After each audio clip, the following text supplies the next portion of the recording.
Are you over in Oz at the moment, or are you Yeah, no, elsewhere? I'm in Oz, so it's 7 o'clock at night here. Mm. I'm off to Africa on the weekend, and then I've got some more travel I've got travel every month basically. So Mm. we're everywhere at the moment, but there's so much going on. We've got so much happening at the moment. It's fabulous. To be honest, we've got some really, really, really good things, which unfortunately I'm not going to be able to talk too much about, but we're just going to have to be patient and wait until they come out. But there's some really top stuff coming out. Okay, well, maybe I can try and pressure on some sort of direction on what those might be, perhaps, rather than the detail. But Yep, yep. yeah, okay. So yeah, it's 2 minutes past 12. I think we'll get people joining as and when. This will be recorded anyway, so I'll do my usual after and sort of get the recording together so that people can listen in later if needs be. A few people already requested that. So what we'll do is I think we may as well kick off anyway, and people can join in as and when. Yeah. Yep, all good from me. Okie dokie. So, despite the market malaise at the moment, which I think we're all aware of, you put out two significant RNSs since we last spoke, and I thought we could sort of discuss those and to expand upon them and understand them a bit more fully. Okay. So I think if we start with, there's two significant ones. The completion of the 600-ton bulk test work program to achieve the pre-qualification. Can you explain why you've done this, i.e. pre-qualifying the product? Is this vital to securing off-takes, and what happens to graphite companies that don't do this like Blencowe have? Well, to the best of my knowledge, if you don't get pre-qualified, you can't get into an off-take agreement to sell your product. So I don't know specifically if there are any other graphite companies out there that have managed to get contracts without going through this process, but I'd be very surprised because the end users need to understand what the quality and the characteristics of the product that they're going to buy. And they obviously need to understand it in a bulk commercial scale sample as well. So going back to your question, we call it pre-qualification because it's a term used in the graphite market. But essentially what it is starting off with basic metallurgical test work, which we've done in laboratories, I guess, first in South Africa, then Canada, then Australia, then USA, and finally China. So we've done met test work in 5 or 6 different countries, and it all went very well.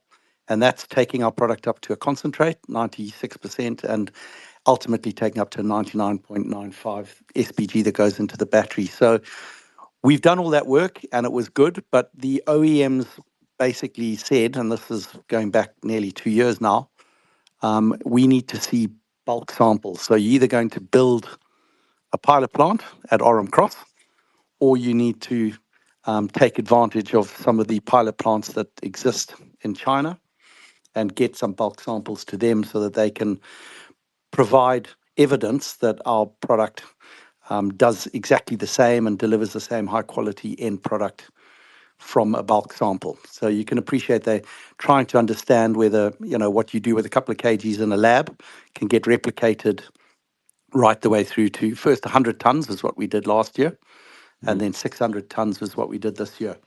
So that all occurred. We managed to get licenses, special dispensation licenses from the government of Uganda to export that raw material because it's obviously not allowed under their current law. And that's obviously a great show of support from the government. And then we sent it off. It went to a company called Gillen, which did the work to upgrade to the concentrate.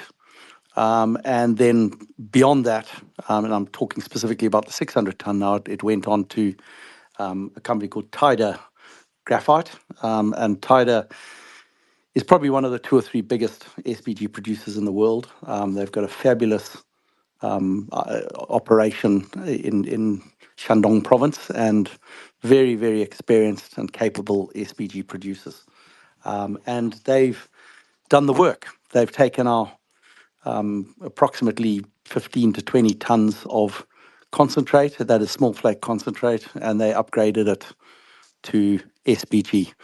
We're in the situation now where we have between 5 and 10 tons of SPG that we can send to OEMs. And, that's what we're doing. And as soon as they've put that through their own pilot plant, through their own facilities, and proven that they can get the quality out at the other end that they require, then, we're 100% qualified and ready to go into offtake agreements. So it's the final step. I mean, I say that we've gone through the pre-qualification process because everything that we can do, we've now done. But obviously, samples are sitting with various OEMs at this stage who are doing their own internal testing. And, unfortunately, these are big companies. I can't pick up the phone and call them tomorrow and say, make sure ours gets on the production line next Tuesday. It just doesn't work like that. You've got to wait until they're ready for it. But, we've been patient for 18 months. We can be patient for another couple of weeks. And by the way, I will add that this process has taken other people or other companies, 2 or 3 years, maybe in some cases more, to complete. We're very lucky that we've got the right contacts and the right network, and we've been able to do this whole thing in just over 15 months. So, it feels like it's been a long journey, but I think we've gone pretty quick. And the results so far, as I think we announced, have been successful. We are producing a very high quality end product. And, that means a lot because at the end of the day, they're very discerning, these OEMs, and they will pick and choose exactly which graphite they want to buy from whom. And it's not just about the demand, it's about the price. So sitting up there with some of the highest quality in the market is a very good, I guess, position for us to be in at this stage. So that's the one with regards to the 600-ton program and where we are. Okay, so I think you answered my question. You consider the pre-qualification test work program complete now, and you sort of touched upon the fact that going to offtakes requires that completion. This is for the larger flake products, isn't it? Because you No. envisage. Oh, okay. It's actually for the smaller flake products because that's the product that's going into the batteries. The larger flake product goes into the traditional markets. So we've had to do a lot of testing on the larger flake products as well, but it doesn't go through the same process. You're not upgrading it to the same SPG, and you're not obviously putting it into the anode within the lithium-ion battery. So the whole process that we're going through specifically is with the small flake products. Oh yeah, I was getting slightly confused there. In Orham Cross would be, the SPG plant that you're planning in the country would be the off-taker of the concentrate, not the actual SPG. The SPG that you produce there would then be to the whoever the OEMs are now that are doing the testing. Yeah. So moving on to that second RNS, that second announcement, I think was just under a week and a half or so ago. Just before you do that, you mentioned there was something else around the test work program that you mentioned. I wanted to just quickly cover before we talked about the MOU. You mentioned micronization in the last announcement. Oh, yes. What actually is that, and how does that fit into your strategy? Okay, so micronization, again, to keep it as simplistic as possible, is essentially taking the concentrate that we produce at Orham Cross, putting it through some further specialized mills and grinding it into micron sizes. And typically you're talking about 45, 25, 15, 10, and 5 micron sizes. So it gets to some very, very, very, very small particles of graphite. And in doing that, you create these products which are niche. They have got specific markets which want that, and they pay a lot of money for it. So for not a lot of additional capex by putting in these extra mills, I'm talking about a couple of $1 million tops, we can create some very high value products up to, anywhere between 2 and 10 times the value of what the concentrate sells for. So, and this is small flake concentrate. So we are going to do that. We've done micronization test work with our partners, AET, American Energy Technology, over in Chicago. They've been taking it down to those micron sizes I mentioned, and it's all worked out perfectly. We can deliver all 5 of those key products. And yeah, it's just another way of us adding value, because at the end of the day, as I've said before, and I'll probably say again on this call, selling small flake concentrate as concentrate on its own is just not a winning ticket. At the moment, it's selling for $450 per ton. And if that's 50% of your end output, and you're selling it at break even. I mean, our operating costs are going to be between $400 and $420 a ton. If you're only getting 450 for 50% of what you output, it's just not, it doesn't make sense. So micronization is one way to take about 10% of that and to upgrade it to something that sells for a lot more. Now, it's not a big market. It's a very small, as I said, niche market. So it will be part of the answer in terms of value adding and uplifting the weighted average basket selling price. But it's not as if we can just say, oh, well, we'll just micronize it all and sell it all. There's not enough of a market to absorb everything that we'd want to produce. But it's, 10% selling for 2 to 10 times makes a difference. So it's one part of the answer. Okay, so on to value add then. The other RNS was that you announced the signing of an MOU for a JV to build a downstream SPG beneficiation facility. You've mentioned before that the downstream processing parties get a lot more return than the miners just selling concentrate, and obviously you just touched upon that there. Can you just highlight the differences and the rationale for your differentiated strategy there, which I think the answer is pretty quite obvious, but perhaps you could just expand on that a bit. Yeah, sure. Okay, so we take, as I said, $450 per ton small flake concentrate. We send it 200 kilometers nearly down the road to an SPG facility that we've built, together with some JV partners that have great experience in doing that. And I'm unfortunately unable to name them, but I think you can probably work out who it is because I've talked about who's been doing all of our work up to now in that SPG space. But once that goes through and effectively is upgraded to a 99.9% spheronized, purified, uncoated graphite, that can sell for anywhere between $2,000 $2,500 per ton. I think we should get at the top end of that scale because the market is absolutely crying out for uncoated SPG that is produced and delivered outside of China. And the simple reason for that is that everyone's very scared that the Chinese government will turn off the taps in retaliation to, I don't know, tariffs, anything else. And if they do turn off the taps and there's no purified graphite coming out of China, which produces pretty much all of it, then literally everything to do with batteries is going to grind to a halt, or lithium-ion batteries anyway, is going to grind to a halt. So us being a party that can produce this SPG, uncoated SPG in Uganda, which is obviously outside of China, is very valuable to us because we're going to get an uplift in terms of the price that we sell it for. And we'll obviously get half of that because we're going to be a 50% JV stakeholder. But it also does us favors in many other ways. Obviously, the fact that we're not moving all this low-grade concentrate, small flake concentrate, to the Mombasa port, 1,700 kilometers away, which I think was costing us about $115 per ton in our PFS. We're now going to move it 200 kilometers down the road to an SPG facility.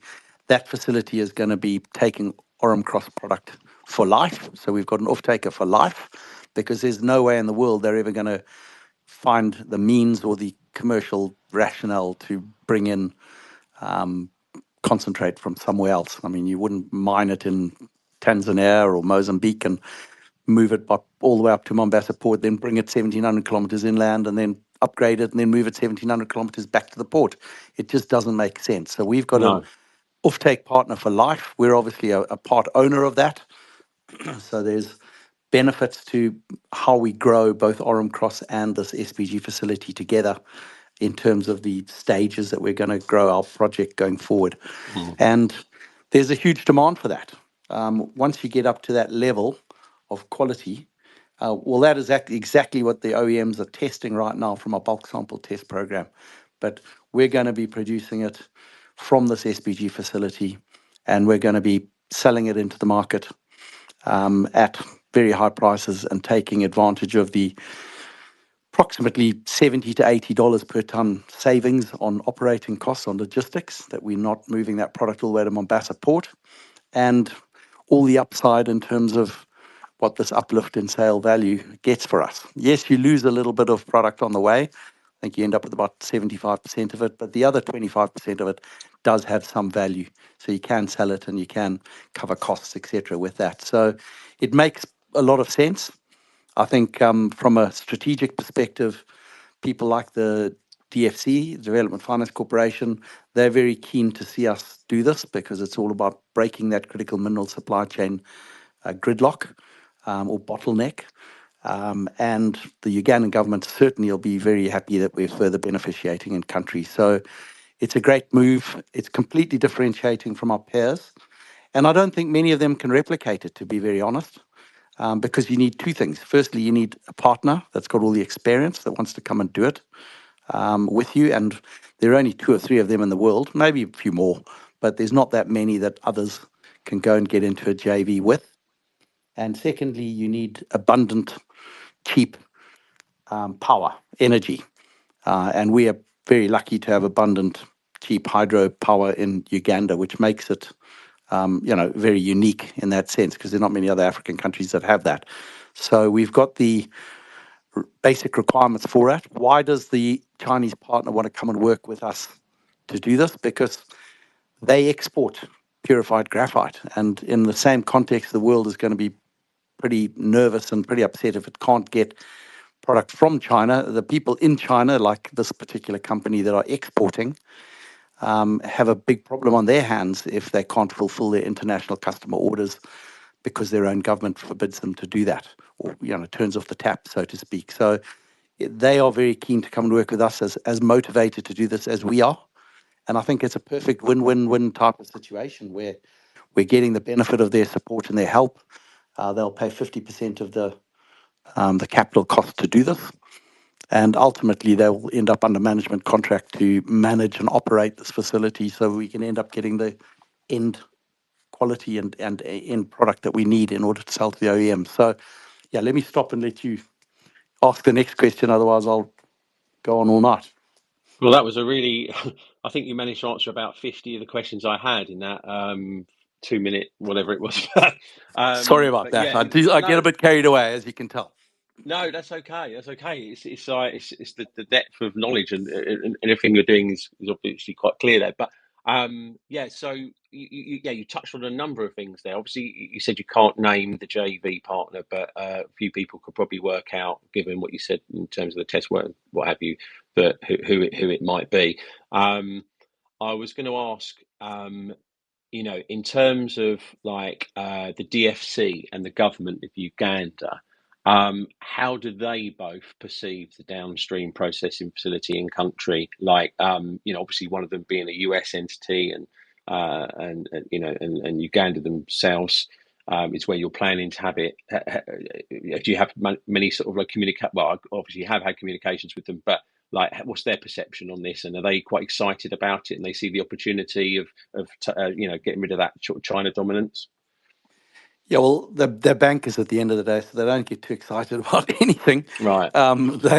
They're pretty okay with it all. I was in Washington in July explaining this whole strategy, explaining the partners, explaining why we're doing it and how we're doing it. And at the end of the day, we've got a joint venture partner called Triessence, which is a graphite marketing company out of Singapore. They're the ones that introduced us to the Chinese party anyway, and they're the ones that wanted to invest into the joint venture. So I guess from a structural perspective, we've got a Singaporean company that will be investing into Uganda with us, into this company that will own these assets, and they will be putting their 50% and we'll put in ours. But together, the joint venture will have a management contract and pay a royalty, I suspect, to the party that's going to be doing the heavy lifting, so to speak, the party that will be bringing their expertise and their IP to ensure success. So I don't see any of the partners, being the DFC, any other banks, or the government having any issue with this.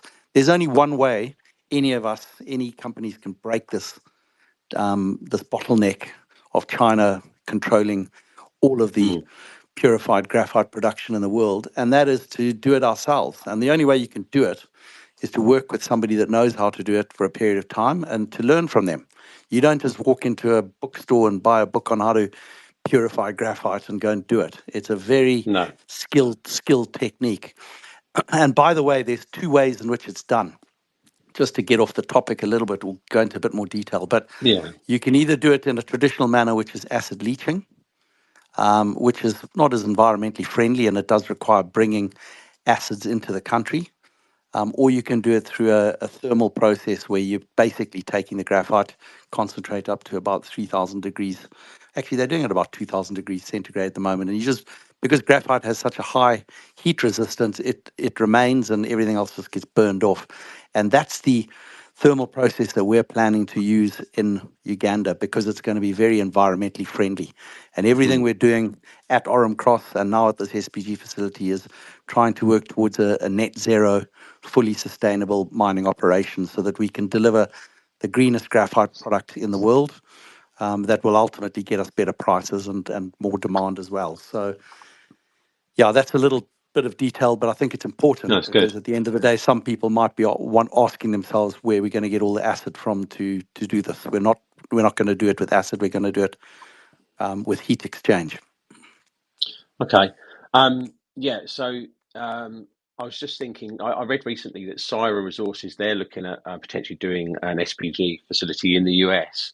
But I was just thinking back to something you said about how, you've got the Chinese partners and how sort of specialized that process is. Do you think other graphite miners, if they try to embark upon what you're planning to do, which is, a significant undertaking, do you think they'll struggle with that, or how Well, important is it to for the them to best find of the my right way? knowledge, Syra got a grant of 120 million US dollars from the US government about 4 years ago. It was certainly Wow. before COVID, and they were off to go and build an anode plant in Louisiana or somewhere down in the Mm, deep south of the USA, because they got very cheap electricity and power down there, so it made sense to do it there. Um, to the best of my knowledge, they haven't built anything, or if they've built it, they're certainly not producing any meaningful quantity of battery-ready anode material. So I don't know how it's going. I mean, I don't profess to have a first-hand knowledge of what Syra is doing. I must say, mm, though, that I think that Syra doing that is a good strategic move for them because yeah. their product is not great. I mean, their mine is 95% small flake, so they're never going to get the advantage that we've all got of having at least half of our product being large flakes that sell for a lot more. They haven't got that, so Mm, their whole model of producing small flake concentrate and selling that, and their quality of their concentrate is not very good anyway. So everyone in China is not particularly impressed with it. Everyone that I've spoken to, anyway. So yeah, they sort of embarked, I think, on a plan to try and become a downstream sort of processing specialist, and good luck to them. I mean, I think yeah. there's enough demand in the market for all of us to succeed. I'm not wanting to cosh anyone. I want them. The more success stories out there, the better for me. So yes, But they'll they've need to they've find the definitely expertise, talked though, of won't doing. they? Yeah. Yeah, I don't. I mean, there is expertise. Our partners, as I Yeah. say in Chicago, AET, they've got the ability to do this, but Okay. they've only done it on smaller quantities. And no Right. one is going to fund you to build a $40 million SPG facility unless they can see that you've done this on a commercial scale for a Mm, long period of time. It just, yeah. no one's going to fund it. So it's all about getting funding. And I don't see many people around the world that have got that experience. Yeah, look, there are some, and it's not to say that other graphite companies can't go and find particular skill sets and do similar to what we've done. But I don't know whether there's many countries in Africa that have abundant, cheap energy Okay. to cover that one. So it's going to be hard to replicate. Mm, And at the moment, I'm not seeing many people wanting to do it. Their strategies all seem to be focused on just selling concentrate, which I think is a very tricky proposition to make any money, yeah. to be very frank. Yeah. Yeah. Okay. All right. So just quickly before we move on to funding, and then obviously we'll have a little Q&A bit at the end if anyone wants to ask a question. I've actually got a couple of pre-submitted ones to myself. But next steps on the SPG front then, what is the cost of feasibility study for this? Are you incorporating it into the current DFS? And, if so, how will that be funded? Yeah, so we don't see it being very expensive at all because all the design work on the plant and all the costings, whether it be capex or opex, our partner has already got. They've been doing this for a long time. So we've actually signed a DFS collaboration agreement with them over the last week or so, which we'll get out. I mean, it's not a big announceable type of document that we've signed, but basically it sets out what each partner's tasks are going to be within completing this feasibility study. And we've got most of what they require. There's not a lot of additional work that needs to be done. Obviously, all of the bulk sample testing has been done, so everybody can see that we can deliver that end product, which is the most critical part of any feasibility study. And I suspect it's a couple of $100,000, which we'll absorb into the overall Orem Cross feasibility study. And with a bit of luck, we'll get it completed around the same time, so they will complete and finish at the same time. And with this particular facility taking over half of our end product, we obviously want to make sure that it is going to work and it is going to happen. Otherwise, we don't have the partner to sell our product into, which is what we're planning to do. So we want to align these studies to finish together and make sure that both of them are going to be as successful as we think they can. So I think Orem Cross, I think the capex, if I'm not wrong, was around about $60 million. The additional cost for the downstream plant, you've got a ballpark figure for that? How much? Look, without getting too prescriptive, because we haven't finished the DFS yet, I think Orem Cross is going to come in at about 80 million now. 60 was 2-3 years ago, and there's obviously been some inflation since then.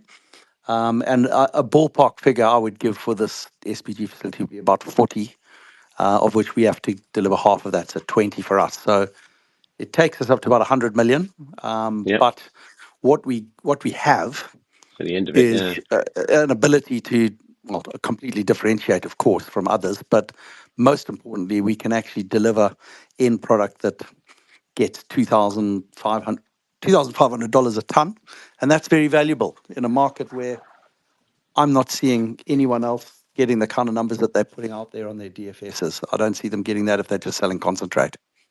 Okay, so on the topic of funding then, can you explain your strategy then on funding for the DFS and the project implementation? Is funding something that definitely keeps bouncing around the bulletin boards, and obviously near-term funding as well is the one. I think you previously mentioned a strategic investor, and there seems to be always a lot of reference back to, is that still happening, or is there other alternatives? Yeah, it's amazing how much airtime that seems to get. We have a strategic investor that wants to invest £2.5 million, and that's great. And they're still committed. Unfortunately, they're relocating their fund, and it's been a lot more difficult for them to do it from one country to another than they anticipated. And that's life. That goes on. But I'm talking to other strategic investors. I mean, I'm in conversations with probably 3 at the moment who are, roughly in the same ballpark. And, like everything in this game, they're interested. They want to talk. It can happen. It might not happen. So, I mean, you can end up with 0. You can end up with 7, 8, 10 million. You can end up with lots of different funds or different strategic parties that want to invest. And I think as we continue to develop and showcase the differentiation, the unique quality that we've got here, more and more of these parties are approaching us and want to be involved. So I'm not fussed at all about short-term funding. And I'll say that again and again and again, because if I was, I'd go and do a discounted capital raise on the market tomorrow, like everybody else is doing. I mean, you can always raise money if you need to. You just have to find the price that the market's prepared to pay and do it. And you know what? If it comes to that, I would do it. But the reality is we've been very lucky to get a lot of money coming in from the DFC, and it's kept us going. And then we've obviously added money along the way ourselves. And, we're about to publish our prospectus, which I think we indicated an announcement not too long ago, says that, a whole bunch of our key relationships in terms of some of the big DFS costs are going to be paid in shares. So that's another factor that's reduced the amount of short-term cash that we need. And that prospectus is coming out very, very soon. So I think that, I would hope and ask the market to just, they've seen that we've continued, they've seen that we've got money, they've seen that we've been able to do what we said we're going to do. We keep delivering. I've been doing this for over 20 years. If I need money, make no mistake, I'll be out there getting it tomorrow, and I'll be putting every effort into doing it. If we need it, we'll get it. If we don't need it, we'll just keep on working with what we've got. And in terms of the longer term funding, look, I think it's pretty obvious that we want to do something with the DFC. They've got the mandate.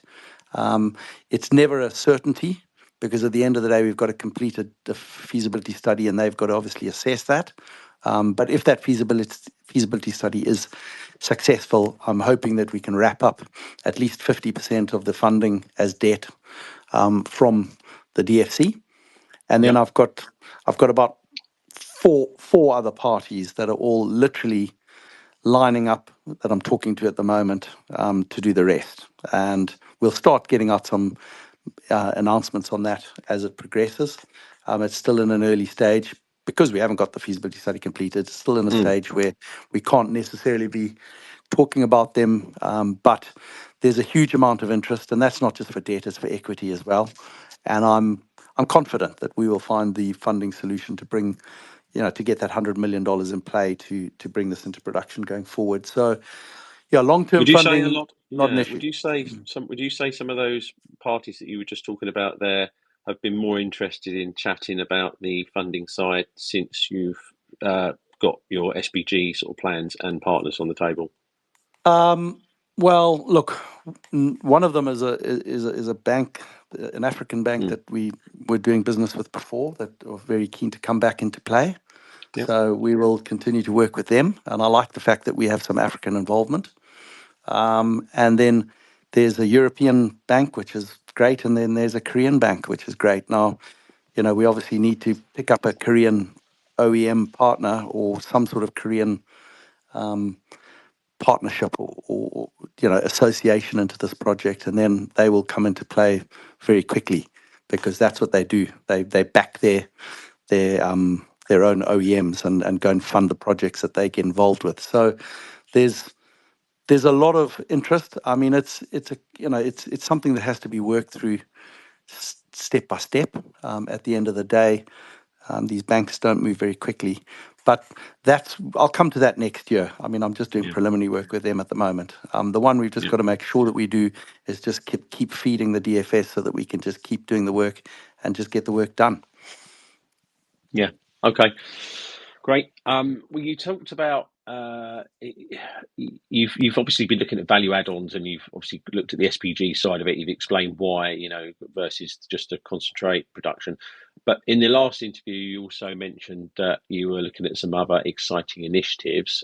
Is there anything more you can say on these? Um, I'm going to get in a lot of trouble if I start mentioning what these are, but I think just hold on to your horses. That there's a lot coming out very, very soon, and some of the stuff is game changing. So I think that I've just got to ask the guys to be patient and just listen. But my view is that you have to add more value on. You have to keep adding value on. You can't just sit and be a producer of concentrate and think you're going to sell into Asia's markets and make money. That's not going to make you anything. So we're continuously looking at different ways and means by which we can add that value. And we've got three now excellent programs that we're going to bring to the market in the near term. But I can't say much more than that, otherwise I'm going to get my knuckles wrapped. So I apologize for that. I probably shouldn't be saying anything at all, but it's very exciting. When you say programs, could they be connected to the current business that you're looking at, or are you talking about something potentially No, outside or definitely complementary? all linked to the current business that we're doing in terms of just Okay. adding more value to the story that we've already got out there. Right. Okay. I have to try and wrap my brain as to what on earth that could be. But yeah, are you saying there could be news on that in the near term? Absolutely. Absolutely, yeah. Okay. So look, we're just dotting I's and crossing T's because that's obviously important. You don't want to jump it too quickly and lose yourself, and so we're just getting those things sorted. But yeah, I think each of them in their own right is absolutely fantastic. I don't know whether we'll get anything in the market for announcing them because we don't seem to get too much in the market for announcing anything. But you know what? My job is to keep adding value and to build a project that's got considerable value because somewhere down the line we're going to get that payday that everybody's waiting for, and the penny will drop. And the more value that we can add to this, the better. And yeah, with these additional initiatives that we'll put out there, you'll see it, and I think you'll be impressed. And you're saying they're game changing. That's interesting. Okay. All right. Well, if anyone on the call wants to ask a question, by all means, put a request in to speak. In the meantime, Mike, I'll just move on to some Q&A. I've got a couple of submitted questions. We've been going for a good sort of 35 minutes, so probably now I'll just quickly put a few to you, and you can see if you can answer those. I'm just trying to see if there's anyone else going to answer a question. There isn't. No. So shall I just fire away a couple? Sure. Okay. I mean, some of this you probably have covered, so I'm going to read them out, and then if we've covered them, we've covered them. So, how is the DFS progressing? Are you confident of keeping the early 2025 timeline, especially given the inclusion of SPG? I mean, the issue with the DFS timeline is that we have to amalgamate this downstream SPG facility into it. We cannot finish an Oram cross study and be selling 55% of our end product as small flake concentrate into a facility that we haven't done any work on and we haven't completed a study on. So they have to be done together. Now, yes, that means we're going to delay the end 2024 deadline that we had set ourselves. But, there's no point in producing an Oram Cross DFS that does not include the SPG facility. And we only signed that, 2 weeks ago, whenever it was. So, we are in the process of putting that DFS program together for the downstream facility. And I don't really care whether it takes 3 months, 6 months, 7 months. For me, I'd rather take a little bit more time and do something that's absolutely unique and absolutely valuable than try to say, I've got to break a record and get this done in 3 months' time and it's not done properly. Yeah. It just doesn't make sense. I mean, somebody out there who's investing some money and wants to see a DFS completed very soon, I get it. That's their agenda. But my job is to deliver a valuable project, and the most valuable project has got a SPG facility attached to it. So I've got to do 2 DFSs now in the next 6 months or so, give or take. That will come together at one point whenever that's done, and will hopefully deliver to the market something that is exceptional. And that will get us the funding, and that will hopefully get us the market cap and the share price that we deserve. Yeah, I think it's pretty obvious that, I mean, as an investor in a company, and obviously I'm investing in Blencowe, if someone says to me, you've got a DFS plan for, say, completion by January 2025, and then you said, but I'm going to add on this whole load of value add stuff, which means it might take 3 months more, but it means that I'm going to be able to show you some pretty awesome NPV figures, free cash flow figures, et cetera. But sorry, I won't do that because you wanted it on January with just the baseline stuff. It's just a non-starter. Do you know what I mean? Obviously, you need to. Well, I'm glad you're saying it. I'm glad you're saying that, not me. But it's damned obvious to me. Yeah, a lot of people do get stuck on timelines. I guess people just don't want to think it's a constant moving target, but it hasn't been that case. So that's, well, actually, what I will say, Darren, is that people want to see it finished because they obviously want to move on, and it's all about big milestones because that's where the perception is, where the company's going to get re-rated in terms of value. I totally understand that, but I think that with some of the initiatives that I keep talking about that I can't say much about, I think we're going to start getting re-ratings happening off the back of this. And so there's going to be lots of news flow, hopefully re-ratings, although I can never predict these things because it's always difficult in that market at the moment. But I think there's enough going on in the next 6 months that people won't be disappointed, and they don't have to just sit and shut their eyes and wait for the end of the DFS to see value. I think it's going to happen a lot earlier. You can have a stock that's, and I've been in this game long enough, you can have a stock that's sitting at 3 or 4 times, 5 times below where it actually should be. And then you get a trigger, and then the trigger ignites, and then suddenly you get that re-rating and you get the realization. Blencowe's just been sitting bobbing along about at the moment because it's a bad market. There's been good news coming out, but just waiting for the trigger, in my opinion, and then it will happen. But anyway, on to the next question. The relationship with the with the Ugandan government seems very solid. How is the relationship with local government and the community? How many people would you need to be relocated if Oram Cross were to go ahead? So I think they're just basically trying to home into, is everything sort of tied up on the local side? One of the real beauties of this project is that there's no one that has to be relocated at all. I mean, it's total virgin ground. There's no one even farming it. Obviously, the local community are nearby, a couple of kilometers away, and they're going to well, we've got a community agreement with them, so they're going to make a lot of money out of this, and good for them. You know, one of our tasks in terms of ESG is to make sure that these guys get, you know, value add as well. But, you know, the local community is great. I think there was something up on YouTube or something a couple of months ago where everybody got a bit hot under the collar because some firebrand was shouting and screaming something in Uganda in some little district court. Now, these things happen. This is Africa. I mean, literally, somebody who's got absolutely no knowledge of our project, he's not even in the right district, by the way, and he goes in there and starts causing an issue. And the problem for me is that, you know, people at the other end and over in the UK or wherever the market maybe take these things perhaps a lot more seriously than they really are.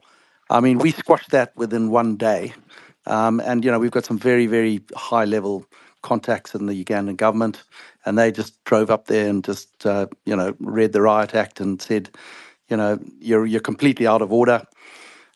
By the way, they were saying that we were selling graphite. I mean, you know, for goodness sake, we were just Yeah, actually exporting our bulk yeah, sample. That's what we were doing. I remember that. And they were Yeah. saying that we were going to get something like $68,000 per ton for concentrate when it's at the moment $450 a ton. So, you know, some of the stuff they come up with is just Uh, ludicrous. And I look at these things and I start laughing.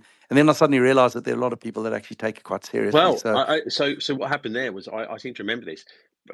Your share price had, I think, moved up into the sort of late five, six, and it was on the cusp of sort of like, you know, some people look at these things technically.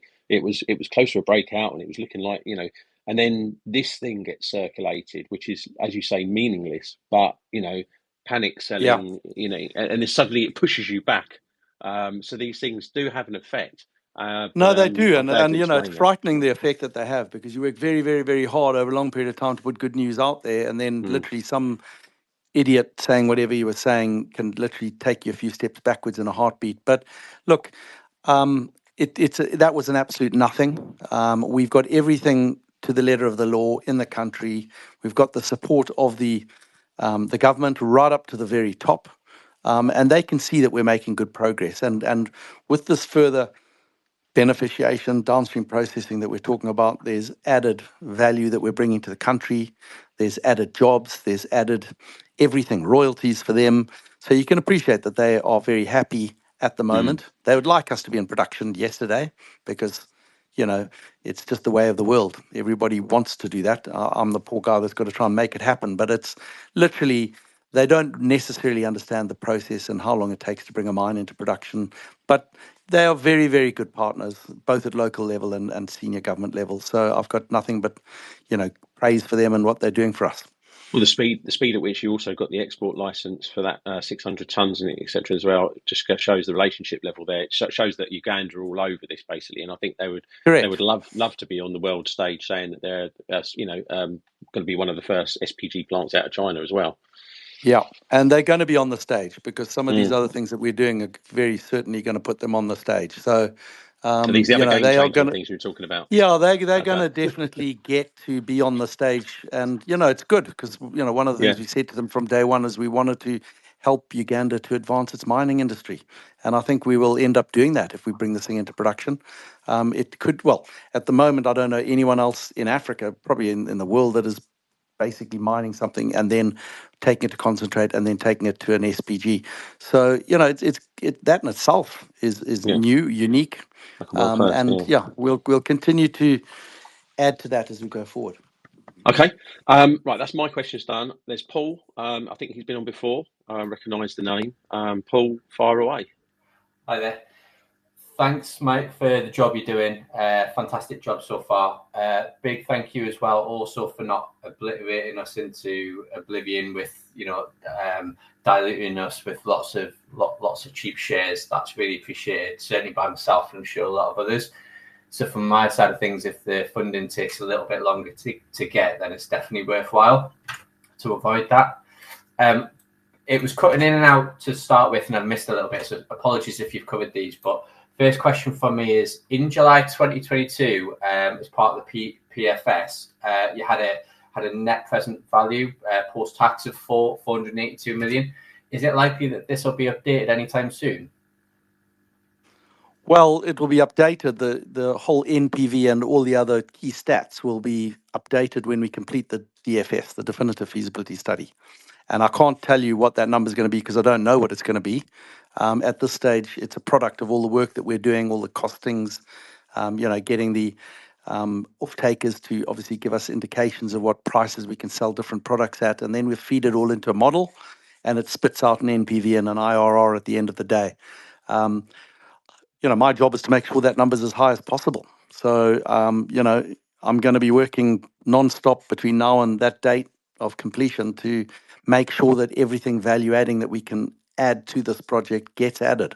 And that's why, as I said a bit earlier, that it takes a little bit longer to do it, because we realized that just selling concentrate was not the right answer. It's not the right strategy. So we had to find a different way to get that same value. And downstream processing is one of those, micronization is one of those. And if it takes slightly longer to get this study completed because we're adding this value, then that's what we've got to do. So I'll do my best to get that number as high as possible, because at the end of the day, that's the value that we're looking as one of the many triggers, the milestones that will get the share price really moving where it needs to be. Okay, great. Thanks for that. And you see a lot of different projections for the graphite price going forward. And obviously, clearly, the SPG route seems the best one. But taking that aside, do you think in the future there's a point it's almost like a tipping point at which point just selling the graphite might become commercially attractive? You're talking about just selling the concentrate when you say the graphite? Yeah. It's a good question, Paul. I mean, I don't have a crystal ball, so I don't know. If Benchmark Minerals Intelligence are correct, and there is going to be such a shortfall that they keep predicting, although I don't necessarily see it actually happening in practice at the moment anyway. But if there is a shortfall, I definitely believe that there are going to be very, very, very few new graphite mines going to production.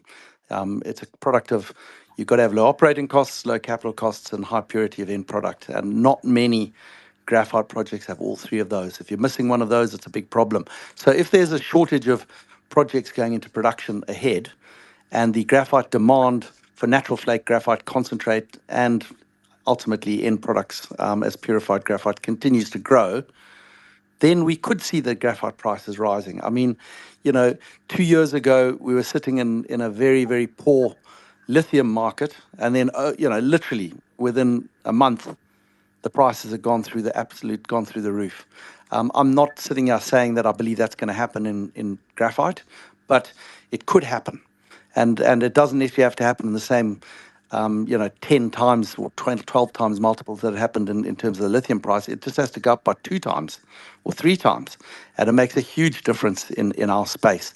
But the difference is that I'm working along a strategy to deliver this project into production, regardless of whether that price goes up. So I can't sit here, which is what I'm seeing many of my peers doing. They're just sitting waiting for the graphite price to rise. Well, what happens if it doesn't? I'm taking the initiative to go ahead and find value adding that puts us into production regardless of whether the price goes up. And by the way, if it does go up when we're in production, we'll be much better placed to take advantage of that. So it's a win-win type of situation for us. Does that answer your question? Yeah, it's an excellent answer. Thanks, Mike. Next question is, there's been talk of an off-take agreement in Europe. Am I right in thinking whenever this off-take agreement comes into force, or when it's agreed, that pretty much the whole graphite production is going to be accounted for, because you've got the small flake with the new joint venture, and then you've got the remainder will be taken up by the European agreement and the agreement that's already in place? Yeah, I don't know what this European agreement that you refer to is. I don't think we've announced anything into Europe as yet. But it's a really good question, and I'm sort of dancing on tricky waters because this is getting very close to some of these new initiatives that I'm not allowed to talk about. But I think it's fair to say that we have 2 to 3 billion tons of graphite at Oram Cross. With a couple of $1 million worth of drilling, we can add another 10, 20 million tons on an annual basis. So providing the raw material is not a problem. If by the time this gets into production or near to production, we have located 2 or 3 or 4 other projects or other off-takers that want to take more product than we've set out to achieve. We'll just literally bring forward our production, and we'll upscale this, and we'll build a bigger facility, and we'll end up producing and delivering into all of them. So we have the flexibility to produce more graphite as concentrate and ultimately as SPG if it comes to that, by virtue of what we're doing.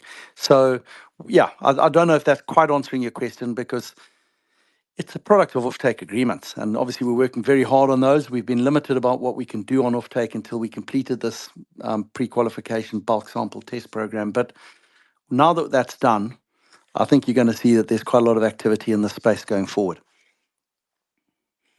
Okay, thanks. Next question is it likely that you'll raise potential funds going forward through forward selling the small flake SPG? Is that a possibility or not? Look, the only other company that I've seen do that is BlackRock. They've got a prepayment with POSCO for a considerable amount of product, which has obviously given them some funding. And that's worked very well for them, because effectively they've sucked in POSCO as an equity stakeholder as well. Getting prepayments is not easy. These OEMs, it's quite bizarre because they're all very, very short of graphite, and they want it so badly.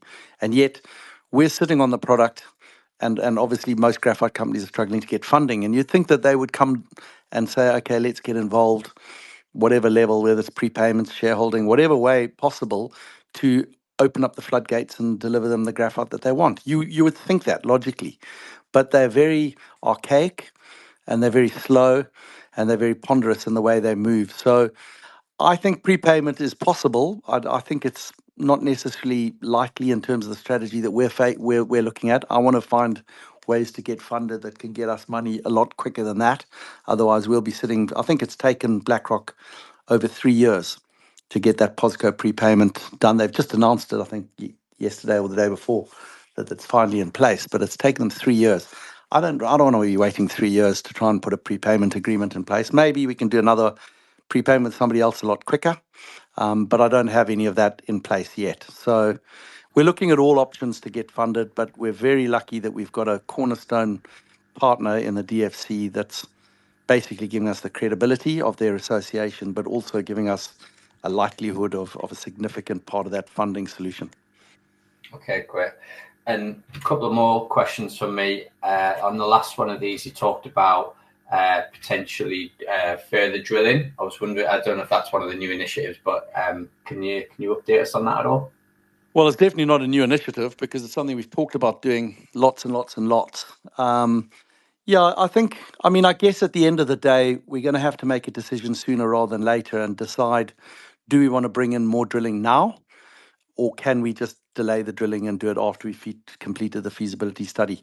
And what impact will that have on the feasibility study numbers if we don't do it? The next drilling program was always going to be the nice to have as part of the DFS, where we don't necessarily have to have it. The question really in front of us is, do we put more dilution in by raising more money to go and drill, or don't we? What do we gain by doing that? What do we lose? There's advantages and disadvantages to both. I think I'd like to do another drilling program because from where I'm sitting, it adds value to the company.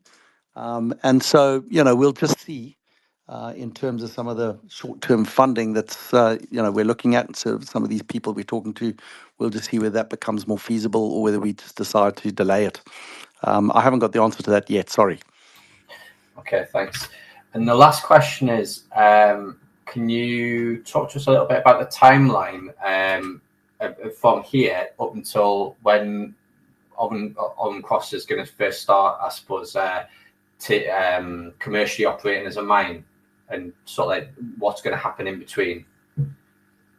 Well, there's a number of different ways it could go, but let's just assume that we complete the DFS by the middle of next year.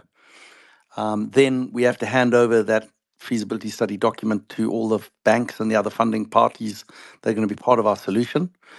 They've got to go through their own internal processes, due diligence, committees, etc., in order to approve us for funding.